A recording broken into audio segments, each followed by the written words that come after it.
What is the most powerful steam locomotive that isn't American? I got this question a lot. Less a question, more a request. Sometimes a demand, as some people were pretty upset. But I didn't fudge the numbers or anything. It just happened that when I looked up relative, tractive effort-based power outputs of steam locomotives, all the results were American locomotives. I did not do that on purpose. It just, USA! USA! We're number one! But I understand that the rest of the world would like some acknowledgement here. So let's talk about steam locomotives and power output by tractive effort for everywhere else. I think that's reasonable. Hello, welcome to another episode of History in the Dark. I am your host, Darkness the Curse. And before we begin, as always, thank you so much to my generous patrons, my British rail critics, and of course my underwater train finders. You are the reason why this content remains worldwide. And today, yes, we are indeed talking about 5 of the most powerful steam locomotives by tractive effort, but the non-American ones. We're going to ignore my country of origin for this particular video, because there are pretty great locomotives all over the world, and some are very, very powerful. So, I understand the interest in everywhere that isn't here. Also, before we begin, I must submit a brief apology. UK, look, I know we've had our differences, many differences, involving a certain logo, but I want you guys to understand and recognize that I tried so hard to get you in on this list. I really thought the 9S were gonna make it, but numbers don't lie, and neither does history. And I'm sorry you don't break the top 5. You don't. Other countries beat you. It wasn't on purpose. It's just, that's the way it happened. I love the 9Fs. I would love them to be on this list. And to be fair, if this list had an addendum of that the locomotives have to be successful, the 9S would definitely be here. So, full tilt honorable mention. But if we're talking about outright power and not factoring in usefulness, which is what I am doing with this list, the 9Fs do not break the top 5. But I did want to acknowledge you, as I know you guys are pretty vocal, and I wanted to give you your due credit here, because the 9S are great, no question. They're just not in the top 5, based on the parameters I have set for this list. But with that out of the way, let us go on.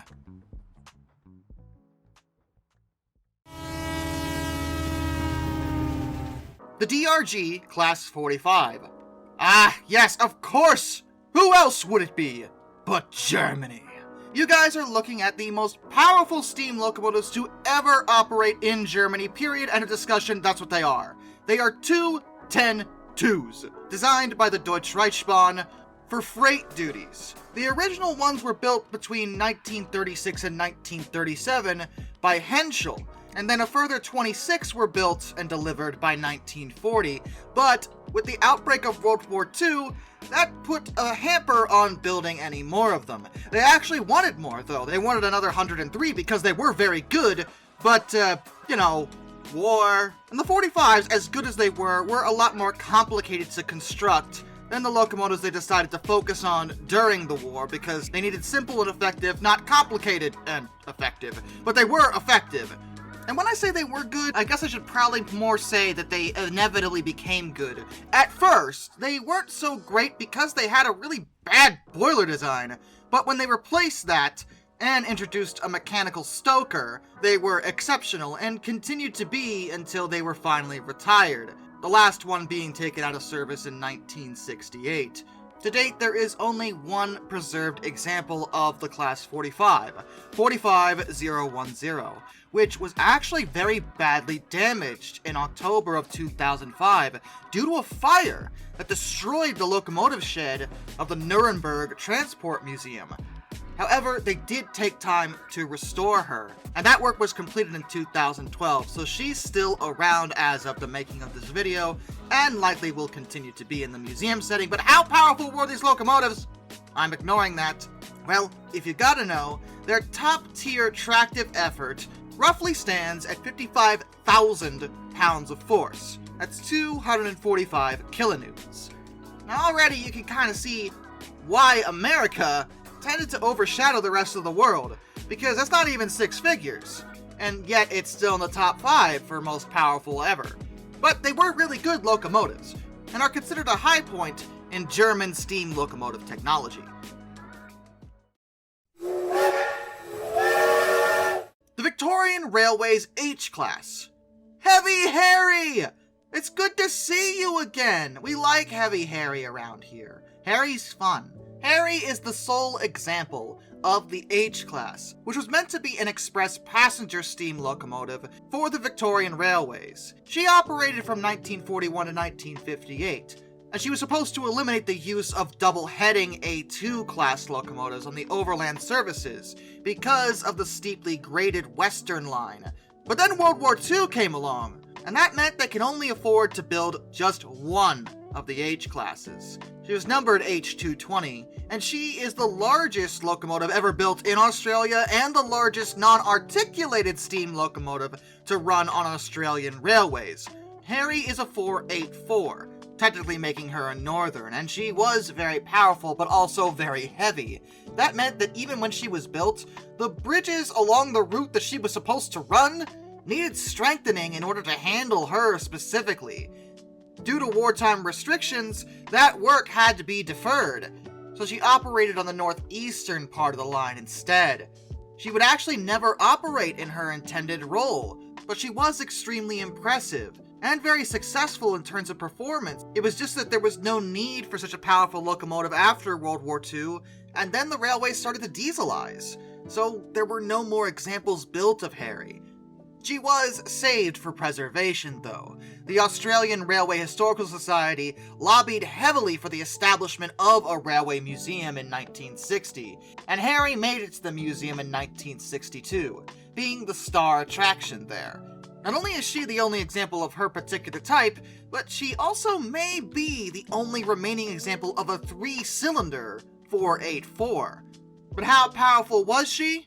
Well, she's actually tied with the Class 45. Yep, in terms of tractive effort, 55,000 pounds of force. That's 245 kilonewtons. She may have never gotten a chance to do what she was supposed to do, but at least she's still here, and fondly appreciated by Australian rail fans.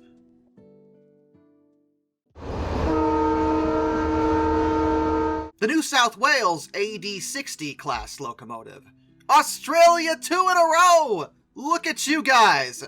What the heck is that monstrosity? Well, this locomotive is a 484 plus 484. It's a Garrett, which we've talked about occasionally on the channel. Garretts did not really take off in America. You don't see these around here, but the design did see success in other places. 42 of these locomotives were built by Bayer Peacock and Company, specifically for the New South Wales Government Railways. The AD60s were the only Garretts to actually operate for NSW, and they were supposed to have a light axle load and haul feeder branch line services to the main lines, where heavier main line locomotives would continue with the load, which is really funny, given how powerful they wound up being. Now these guys showed up pretty late to the party, even later than Harry. They were built between 1952 and 1956, so that's like right before diesels came along for Australia. Really poor timing in that regard for them. I could easily put them on that sort of list as well. Early concerns with them involved some ventilation issues, particularly in tunnels, as they might suffocate the crews. It should be bad, very bad. They were also very loud, as well as long, and crews found difficulty in hearing warning detonators on the rails, which was... No, that's gonna be bad too. So they added tubes that would convey the sound from the leading wheels directly into the cab, which did work, to be fair. And eventually it became apparent that they would probably be working more on the main lines than the branch lines. So they increased their tractive effort by enlarging the cylinder diameter, and by altering the weight distribution by removing liners from the bogies. That increased axle load, and the ones that received that modification were nicknamed Super Garretts. And they needed 105-foot, 32-meter turntables installed, specifically to accommodate them. They actually lasted in service until 1973, which threw me off. I did not expect that. And 4 of them are actually in preservation, including 6029, which is considered operational. She's owned by Transport Heritage NSW. But how powerful were these? Well, even before the modifications, they already would have a spot on this list. They hit 59,560 pounds of force, 264.9 kilonewtons. But when they made those changes, they went up to 63,490 pounds of force, or 282.4 kilonewtons. Very impressive, and I think these might be the most powerful Garretts ever built. They are definitely the most powerful locomotives to operate on Australia's railways, though, beating out Harry. The Soviet-Russian AA-20. Oh no, not again! Russia, why? I talked about this thing at least twice before. She appeared on the first ever edition of Worst Trains Ever, and there's a very good reason for that, but it has nothing to do with her potential. She was a very powerful locomotive. She was designed to be. She was very bad, very, very terrible, just awful, but she was powerful. Only one of this particular locomotive was built by the Soviet Union in 1934, dubbed the AA-20-1. She had a 20-ton axle load, and she holds 2 records, which is the largest number of coupled axles on a locomotive, and being the longest rigid-frame locomotive in Europe. Wait, how many coupled axles did she have? Oh, you know, she was a 7 axles, all coupled, in a rigid frame, like absolute maniacs. She always required some accommodations for her to negotiate turns. So 3 of the driving axles were blind, and the 1st and 7th were fitted with lateral motion devices, but that wasn't enough to make her actually work. She was too big, and too heavy. She was prone to derailments, and had a habit of pushing the track apart and destroying the points of switches when she passed over them. She also couldn't fit on turntables, because I don't know what you expected. Of course she couldn't do that! And she snapped the couplers they used because she was too strong, and that's when she was operating at full power, which she couldn't do very long, because the poor grade coal she was supposed to run on just happened to also be insufficient to provide full steam capacity for her massive boiler. Really, everything went wrong here. And though she made a publicity trip to Moscow in 1935, she was then immediately thrown into storage and just sat there for decades until finally being scrapped in 1960, which wasn't stated publicly. She was a political tool, meant to be like, yes, we, the Soviet Union, have built this big chungus locomotive. And yet, she didn't actually function, so it didn't matter. But when she was operating at full capacity, she was very powerful. That is a fact. How powerful? Well, her tractive effort was 71,940 pounds of force, 320 kilonewtons. That's not a bad number, especially for a non-articulate, but that's the problem here. She was just too much, too big to handle, to the point that she was barely used. She's very much like the American triplexes in this regard. And some have argued me even putting failures on this list, but I am just looking at straight numbers here when it comes to tractive effort. I'm not factoring in usefulness. But, yeah, it is fair to say the AA-20, out of all the locomotives on this entire list, was easily the most useless. She was powerful, but you could never utilize it. So, you know,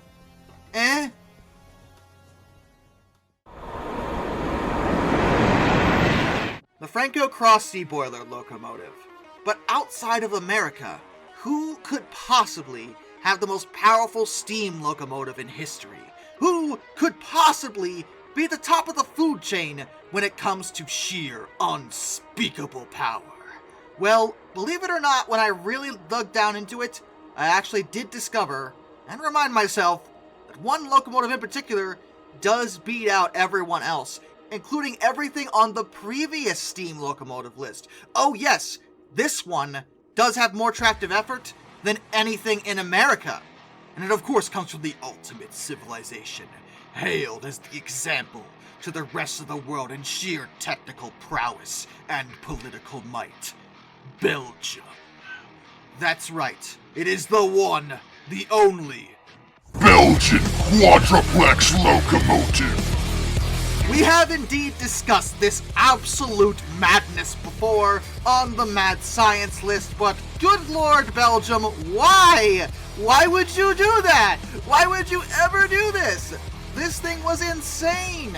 And yes, it is the only example of a quadruplex that I am aware of, built using the Franco-Crosti Boiler system, which seemed to lend itself fairly well to this setup, and it had two boilers, just so we're clear, that were joined back to back. She was 31 meters long, and interestingly only had about 3,000 horsepower, though that was pretty good for the time. But that doesn't mean her tractive effort wasn't ridiculous, which is what we're going off of here. Her wheel arrangement was 062 plus 24242 plus 260. Because, wow, okay. Her boilers were skewed sideways, so their fireboxes actually overlapped, which was actually a clever design choice. And 2 firemen were needed, because, duh. She was so powerful that she allegedly broke the couplers they used, and she weighed 248 tons. But according to all sources, she actually met all her design requirements. She did work. And how much tractive effort was she delivering? Oh, 275,000 pounds of force. That is what the only source that even lists tractive effort seems to say. Which, I mean, she is a quadruplex, so I can believe that. But Belgium, why? What for? And I think that was the issue here. By most accounts, they just had no need for this. Like I said, she was breaking the couplers. It was 1932. Belgian trains were not that long. They still aren't long enough to warrant this. She functioned, but she was too much. Just way too much. And she was later disassembled, and the twin firebox boiler was sold. Pieces of her went on to make 2 different locomotives that were used by Germany by the end of 1943. The Soviet Union was planning to go bigger with this, creating a hexaplex, but they never actually did that, because no, stop, it's already too much. And yeah, based on all accounts, by all sources, it seems to be that even when compared to American steam technology, in terms of tractive effort, the most powerful steam locomotive ever was built by Belgium. I don't think anyone here expected that, but I'm sure my Belgian audience, if you're out there, can stand proud with that knowledge. And with that, a special thank you goes to all my underwater train finders, Some Dude 267, Orange Glass, Benjamin Owens, Panzer Kitson 121-232, Josh Johnson, Metal for Life Guy, Anzac A1, Arthur Roy, Tommy Rossini, Lord Captain Von Thrust III, Joshua Long, Brian, Jack Carson's Railroad Videos, Hayden DeGrow, Master of None, Lord Hoff 444, Alaric Jaspers, The Baxter, That Guy with the Beard, Mark Holding, Lock Kraken, Murder Drone Stall, A Person 723, DM Tribal Typhoon, Hendrick Motorsports Fan 5, Alfonso Lapuche, Royal Hudson 2860, Isurfer 1405, Charles Kwiatkowski, Matthew Wolf, and Dr. Racer 78. Till next time, this is Darkness, and I bid you all a fond farewell.